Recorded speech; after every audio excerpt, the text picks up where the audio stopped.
शहर के एक पुराने मोहल्ले में रात की रसोई नाम से जानी जाने वाली एक छोटी सी ढाबा जैसी जगह थी।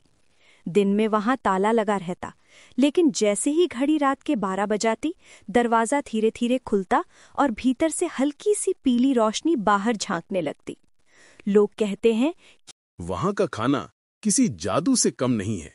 ना ज्यादा नमक, ना ज्यादा मिर्च, फिर भी स्वाद ऐसा कि जीव याद रखे।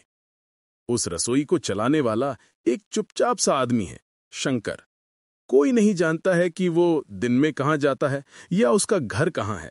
बस इतना पता है कि रात में वो सफेद एप्रन पहनकर अपने मिट्टी के चूल्हे के पास खड़ा हो जाता है। चूल्हे की आग से उसके चेहरे पर सुनहरी चमक पड़ती है और उसकी आंखों में एक गहरी शांति दिखती है।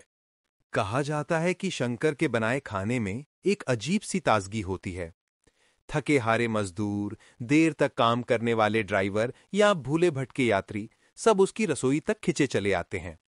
कोई दाल चावल मंगवाता है तो कोई गरम गरम पराठे।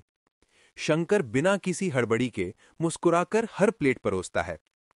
खाने के साथ वह हमेशा एक कटोरी में हल्की सी मीठी खीर रखता है, जैसे थकान धो देने वाला छोटा सा तोहफा हो।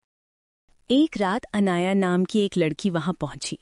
वो पास के अस्पताल में नाइट शिफ्ट करती थी और काम के बाद अक्सर अकेलापन महसूस करती।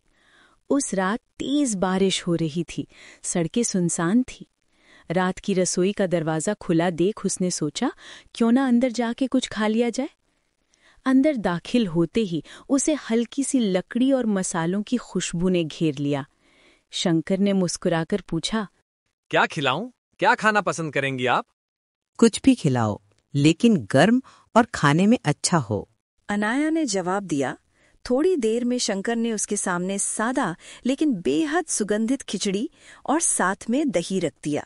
जैसे ही अनाया ने पहला कौर लिया, उसे लगा मानो थकान का बोझ हल्का हो गया हो।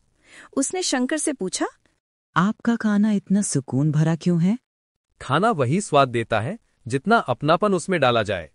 शंकर ने बस इतना कहा। उसकी आवाज में कोई रहस्य छिपा था, जैसे उसने सालों से किसी दर्द को पकाकर मीठा बना दिया हो। धीरे धीरे अनाया की आदत हो गई कि हर शिफ्ट के बाद वो वहां रुकती और शंकर उससे चाय के साथ बातें करता। रात की रसोई सिर्फ एक जगह नहीं थी, वो उन लोगों के लिए आश्रय थी जो दिन भर की भागदौड़ से थककर थोड़ी गर्माहट खोजते थे। वहां किसी को नाम या पते से नहीं पुकारा जाता, बस एक मुस्कान और गरम खाना हर सवाल का जवाब होता।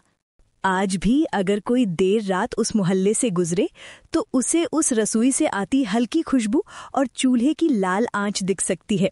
शायद शंकर अब भी वहीं हो, किसी भूखे मुसाफिर के लिए सुकून का एक निवाला तैयार करता हुआ।